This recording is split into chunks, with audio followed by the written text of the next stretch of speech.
cuáles iban a ser los ejes de este tema, que íbamos a explicar las características generales de la Segunda Guerra Mundial, por qué este conflicto es un conflicto sin parangón en toda la historia de la humanidad, y a eso vamos a dedicar esta clase.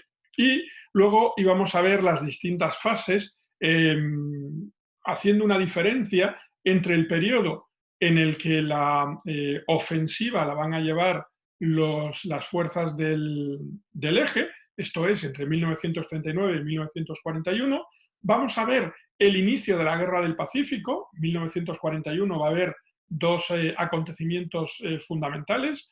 Uno tiene lugar en el verano del 41, cuando la Alemania nazi decida atacar a la Unión Soviética, y el otro en diciembre de ese año, cuando Japón ataque a los Estados Unidos y fuerce el ingreso de esta nación en la guerra. 1942 será ese año de transición que marcará un punto de inflexión que nos dará paso a los dos últimos años de la guerra, desde el 43 hasta el 45, con la iniciativa y la victoria definitiva de los aliados tanto en el escenario del Pacífico como en el escenario europeo. Y finalmente acabaremos viendo las consecuencias de la guerra. La guerra de 1939 a 1945, la Segunda Guerra Mundial, es una guerra, como decía, sin comparación con ninguna de las anteriores. El alcance en cuanto a las personas que se van a ver afectadas por el conflicto va a ser muy superior incluso a lo que acaeció entre 1914 y 1918. Lo primero que vamos a plantear es quiénes luchan y en qué momento. En líneas generales solemos hablar de dos grandes bloques, el eje y los aliados, pero sin embargo los integrantes de cada uno de estos bloques van a ir variando a lo largo del conflicto. La guerra se inicia con el ataque por parte de la Alemania nazi a Polonia, y muy pronto, eso tiene lugar el 1 de septiembre de 1939, muy pronto, el día 3, Francia y Gran Bretaña le declaran la guerra a Alemania. Ahí tendríamos el inicio de la guerra mundial en Europa. Los aliados en este momento serían exclusivamente Francia y Gran Bretaña. La Unión Soviética empezará a ocupar Polonia a partir del día 18 de septiembre, pero no va a participar en ningún otro escenario, más allá de lo que va a conocerse como la Guerra de Invierno en Finlandia, ya lo veremos en su momento. Y Francia y Gran Bretaña, a pesar de que Polonia es también invadida por la Unión Soviética, no le van a declarar la guerra a la Unión Soviética. El 10 de junio de 1940, Italia, que hasta ese momento había permanecido neutral y posteriormente no beligerante, va a entrar en la guerra una vez que se ha confirmado el colapso de la posición francesa. Francia va a rendirse apenas 12 días después de esta entrada de Italia en la guerra, el 22 de junio de 1940, y por tanto, a partir de ese momento, la guerra va a librarse entre... A ver qué ha pasado. Bueno, se me ha ido de diapositiva, disculpadme. Decía que tras la rendición de Francia, el 22 de junio de 1940, la guerra va a mantenerse entre los miembros del denominado pacto tripartito, o el eje, porque Japón va a mantener su enfrentamiento contra Inglaterra, que se encuentra luchando de manera aislada, tanto en el escenario europeo y africano, frente a Alemania o a Italia, sobre todo en el norte de África, frente a Italia en el Mediterráneo, pero a Alemania en el mar principalmente, y sometida a una intensa campaña aérea, lo que se va a conocer como la Batalla de Inglaterra, y en el Océano Pacífico, donde los japoneses van a iniciar una ofensiva sobre las colonias británicas en el Pacífico. El 22 de junio de 1941, con la invasión de la Unión Soviética por parte de Alemania, la Unión Soviética se convierte en aliada de Gran Bretaña. Y tras la entrada de Estados Unidos en la guerra, tras el ataque de Pearl Harbor el 7 de diciembre de 1941 y la posterior declaración de guerra de Alemania a los Estados Unidos, tenemos conformados los dos grandes bloques entre el eje y los aliados. Vamos a ver que otras naciones van a participar en el conflicto, bien como apoyo de los países del eje, como puede ser el caso de Rumanía o de Bulgaria, o bien apoyando a los aliados, aunque en una posición en la que van a quedar como territorio ocupado, como sucede con Holanda, Bélgica, Dinamarca o Noruega.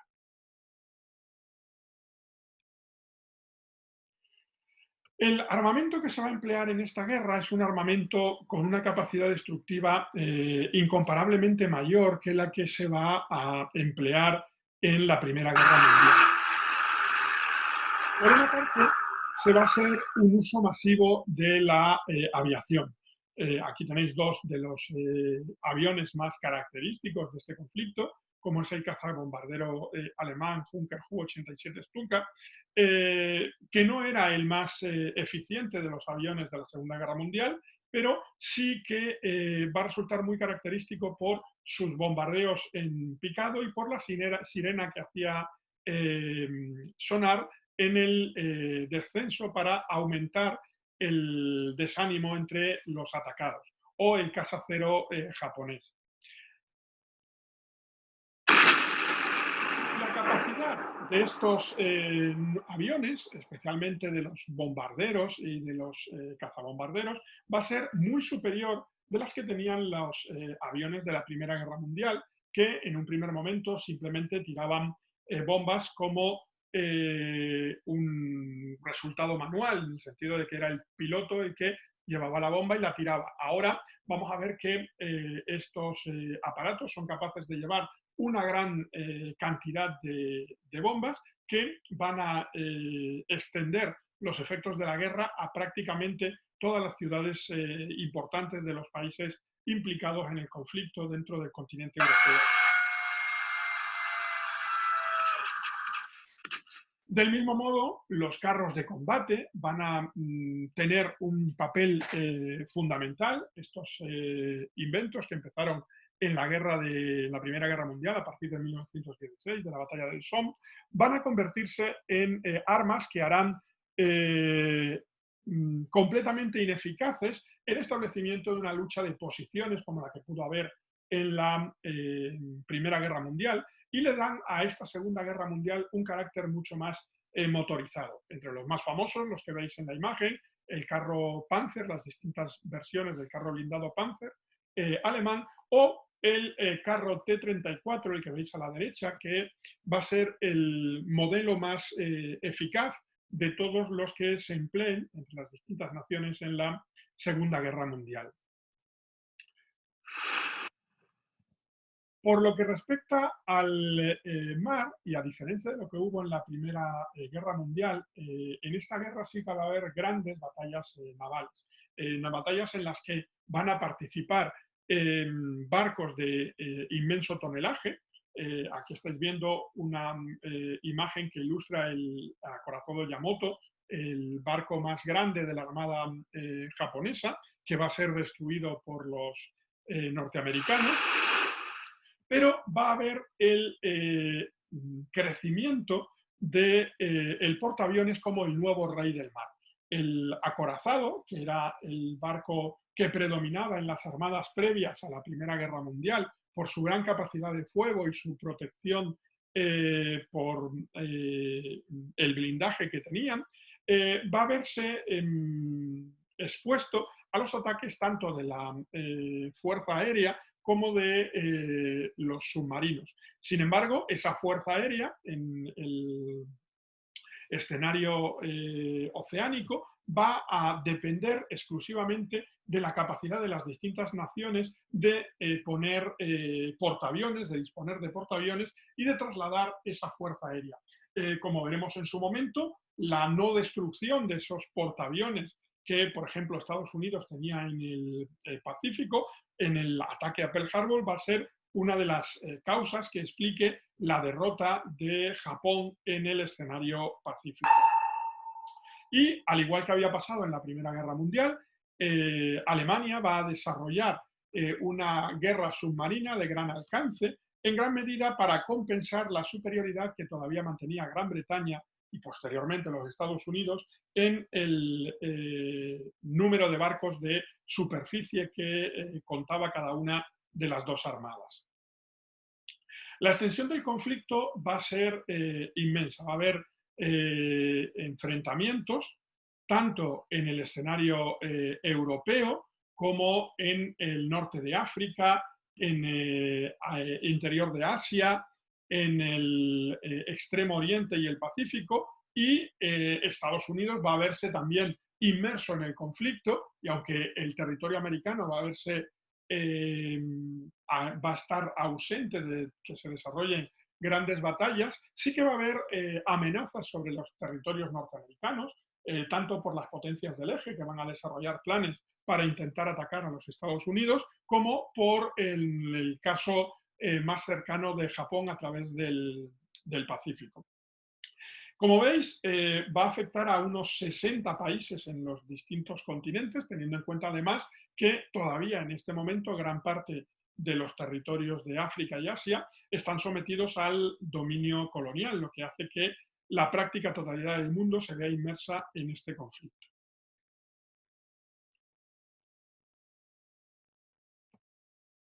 Por lo que vemos en este gráfico, 800 millones de personas, y entonces el mundo podía contar alrededor de 3.000 millones de personas, es decir, aproximadamente la tercera parte de la población mundial, se va a ver afectada por los bombardeos de su país. De tal modo que, como digo, estamos hablando de una guerra cuyo alcance va a ser mucho más profundo, de mayor calado que el que tuvo la Primera Guerra Mundial.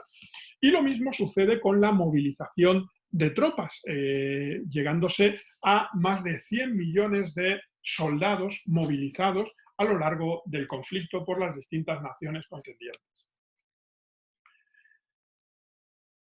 El genocidio, que como vimos aparecía ya en la Primera Guerra Mundial, el genocidio armenio, por ejemplo, a manos del ejército turco, va a alcanzar en la Segunda Guerra Mundial límites desconocidos. El caso más relevante va a ser, lógicamente, la Shoah, lo que es el Holocausto, o lo que es lo mismo, el desarrollo y puesta en marcha de un plan diseñado a la eliminación completa de un pueblo, en este caso del pueblo judío, que va a tener como consecuencia la muerte de al menos unos 6 millones de personas.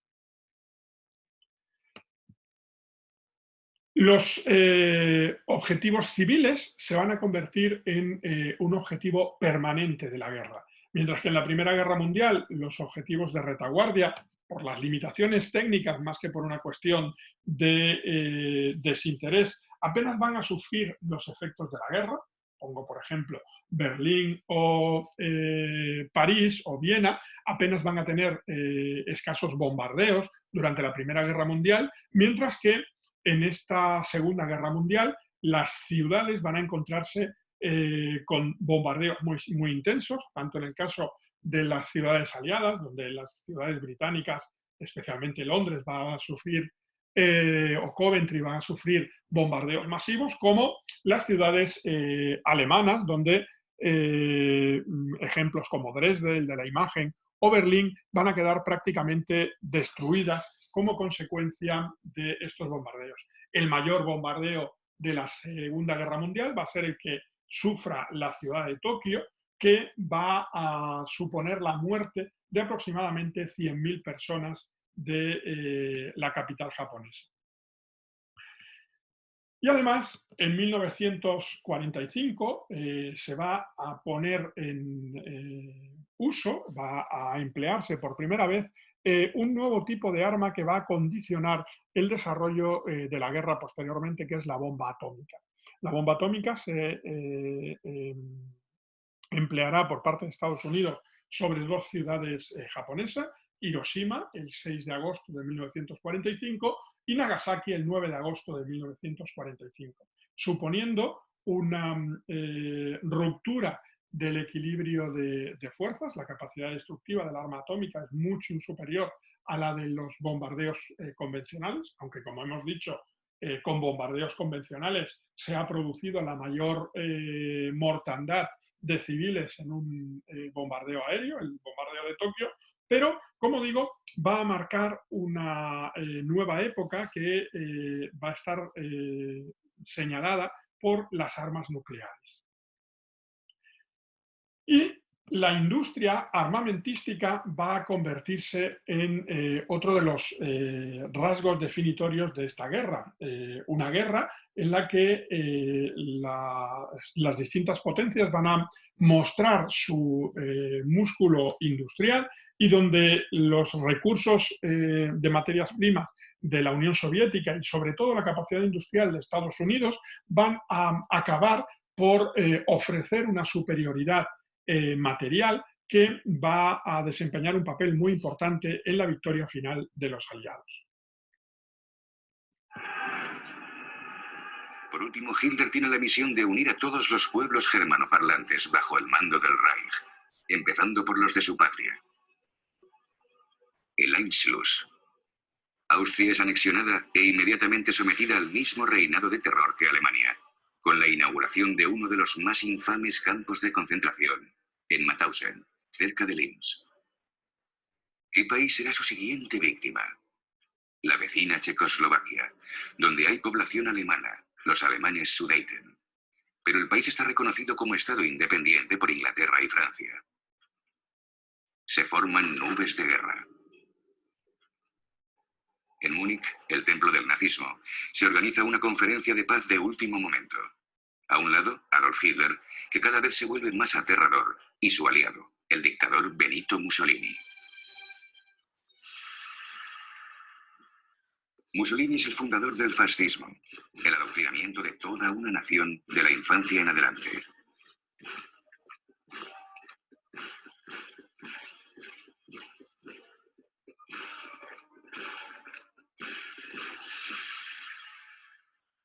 Al otro lado, las democracias occidentales, victoriosas pero exhaustas tras la Gran Guerra.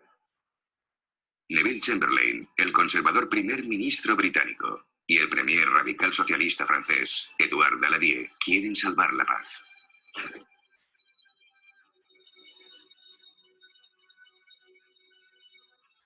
Terminan por aceptar lo inaceptable.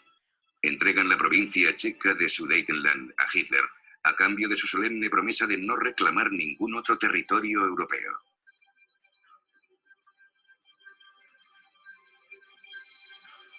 Pero, ¿qué vale la promesa de Hitler? Apenas 6 meses después, invade el resto de Checoslovaquia y entra en Praga acompañado por el mariscal Hermann Göring. Göring, expiloto de combate de la Primera Guerra Mundial y uno de los fundadores del partido nazi, es ahora el ministro del aire y un ogro que intenta encandilar a los niños checos. Hitler ya no necesita la excusa de reunificar a los pueblos germanoparlantes. La potente industria checa trabajará para él. ¿Por qué no iba a aprovecharse de ello? Los aliados le dejan salirse con la suya. La URSS es la última potencia vecina que queda para oponerse a Hitler. Ha firmado un tratado de apoyo mutuo con Francia. La Unión de Repúblicas Socialistas Soviéticas es el nombre oficial de la Rusia comunista y de sus repúblicas satélites. La manipulación de las masas en la Plaza Roja enmascara la dictadura de Stalin, que dirige con puño de hierro, y ha enviado millones de desgraciados a sus campos de trabajo, los Gulag.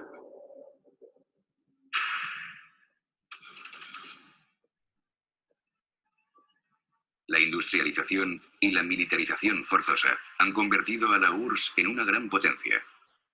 A pesar de su miedo al comunismo, las potencias occidentales confían en la URSS.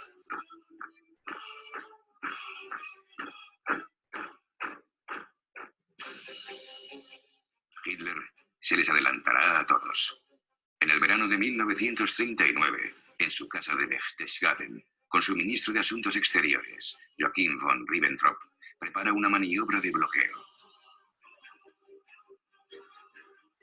Hitler, que juró destruir el comunismo, envía a Ribbentrop, el nazi, a Moscú, para firmar un tratado histórico con su peor enemigo.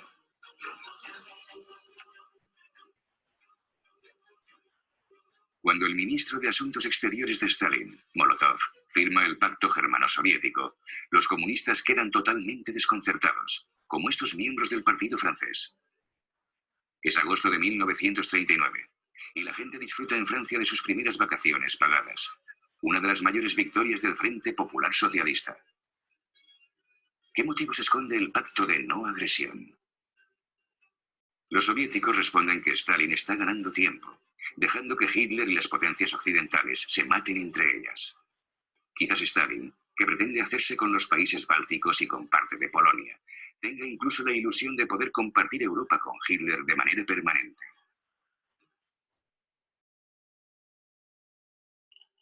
Bueno, este vídeo que hemos visto era simplemente un recordatorio de los acontecimientos que hemos estudiado en temas anteriores. La Segunda Guerra Mundial normalmente se suele iniciar su cronología el 1 de septiembre de 1939, el día en el que Alemania invade Polonia. Sin embargo, el conflicto habría empezado años antes, en 1937, en el escenario del Pacífico.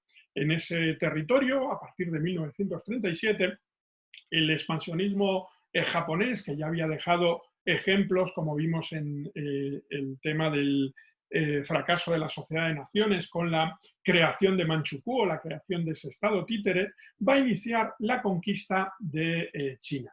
La guerra sino-japonesa, que se extenderá desde 1937 hasta el final de la Segunda Guerra Mundial, va a iniciar, como digo, el conflicto, las hostilidades en el Extremo Oriente.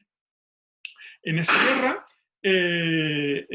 Japón va a atacar a China desde el norte, desde Mongolia, va a ocupar Pekín y va a conquistar las principales ciudades de la costa oriental, donde se concentra la mayor parte de la población china, como son Shanghái o Nankín. En esta última va a llevar una de las represiones de retaguardia más terribles de la guerra. El territorio de China va a ver cómo el avance japonés va a colocar bajo dominio nipón la práctica totalidad de la costa oriental china y obligará a los chinos a replegarse hacia el oeste y a mantener una lucha que unirá los enfrentamientos diferentes los enfrentamientos que se mantenían entre nacionalistas del Kuomintang y comunistas de Mao se dejarán aparte para la lucha contra el enemigo común japonés. Aquí veis imágenes de la entrada de los japoneses en Nankín y algunas de las fotografías de las atrocidades cometidas por el ejército imperial japonés, como este enterramiento vivo de civiles o las decapitaciones que van a ser habituales, exponiendo las cabezas, como veis, a modo de advertencia.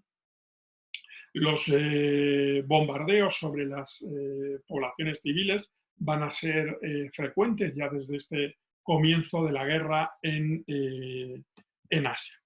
Bueno, el comienzo de la guerra en Europa va a tener como escenario Polonia. El mapa que estáis viendo marca la situación entre las distintas potencias totalitarias. Sabíamos ya que el Reich se había ampliado, anexionándose Austria, habían creado un protectorado en la zona de Chequia y habría dejado un estado títere en Eslovaquia.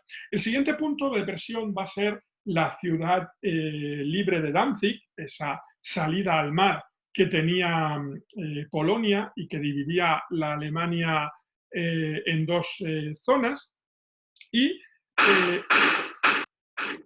el 1 de septiembre de 1939, tras concentrar un gran número de tropas en la frontera polaco-germana, se va a iniciar el conflicto, apelando a una inverosímil invasión polaca, que va a provocar la rápida rendición del ejército polaco. Los polacos se van a ver sorprendidos por este avance, que lo que pretende es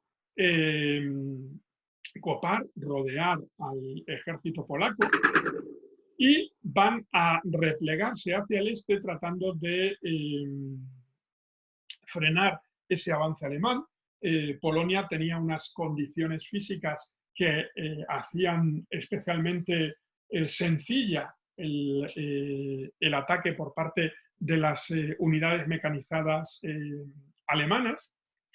Pero el gran problema que va a experimentar el ejército polaco no es solo la superioridad militar que está demostrando Alemania, sino que el 18 de septiembre de ese año se va a producir la invasión del territorio, de acuerdo a lo que estaba previsto en el pacto germano-soviético, por parte de la Unión Soviética, lo que va a llevar a que el gobierno polaco se exilie en Londres, manteniendo una resistencia y una reivindicación permanente.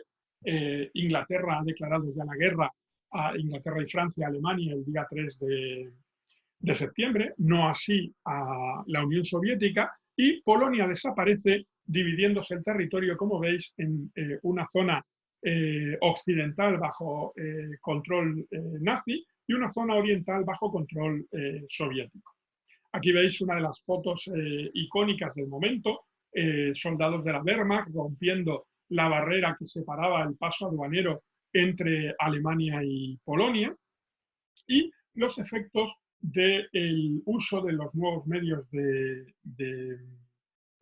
ataque, como es la aviación, en la ciudad de Beilún. Una de las imágenes más conocidas de estos primeros días de la guerra, el lamento de esta niña ante su madre muerta, y el ataque por parte de la Unión Soviética desde septiembre del 18 de septiembre del 39, perdón, en su avance hacia el oeste. Es una fotografía que muestra el encuentro de los ejércitos nazi y soviético, que, como veis, confraternizan en el reparto. Y aquí tenéis otra imagen en la que aparece Guderian, el mariscal alemán y uno de los padres de la doctrina de la guerra relámpago, con Krivoshein, que era uno de los generales de brigada soviética. La ocupación de Polonia va a llevar a la expulsión de millares de judíos de la Polonia central, porque gran parte del territorio de Polonia estaba destinado a ser poblado por alemanes en esa aplicación de la doctrina del espacio vital o Lebensraum, lo que va a llevar a una migración masiva, a una limpieza étnica del territorio de Polonia, en el que se van a aplicar ya desde los primeros días de la guerra ejecuciones masivas. Especialmente grave va a ser la situación de los judíos, una población especialmente numerosa en Polonia, que van a ser encerrados en gueto. El más conocido es el gueto de Varsovia, pero no el único, en el que los judíos van a ser sometidos a unas condiciones inhumanas, sin apenas alimentos, donde varios millares van a morir de inanición. Como veis, esta foto de un niño que ha muerto por hambre, o esta otra en la que aparecen niños muertos directamente en las calles del gueto. Relacionado con los sucesos de la conquista de Polonia por parte de los nazis y de los soviéticos, se encuentra la masacre de Katyn. Este es el documento en el que es firmado por parte de Stalin la eliminación de gran parte de la élite militar, social e intelectual polaca como una forma de conseguir o delimitar la resistencia a la ocupación soviética en la zona oriental de Polonia. Los soviéticos van a ejecutar a 22.000 oficiales, polacos, y durante toda la guerra, incluso después de unirse al bando de los aliados, negarán este asesinato masivo. De hecho, van a achacárselo a los nazis, que serán los que lo darán a conocer al mundo cuando encuentren la fosa común tras invadir la Unión Soviética.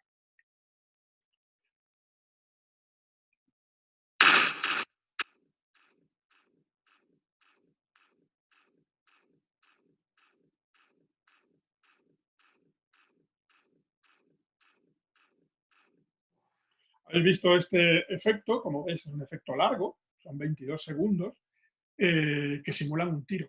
Bueno, pues multiplicadlo por 1000, porque van a ser ejecutados 22.000 personas, en gran medida con el uso de pistolas o de ametralladoras, y enterrados en fosas comunes en las cercanías en el bosque de Katyn, en la cercanía de la ciudad bielorrusia de Smolensk. Aquí veis fotografías del descubrimiento de esa fosa común por parte de los nazis, que van a presentarlo, a usarlo como ejemplo de propaganda en un intento de limitar el apoyo que pudieran obtener en el territorio soviético que están ocupando los comunistas. Otra fotografía de la fosa común de Katyn, de 1943.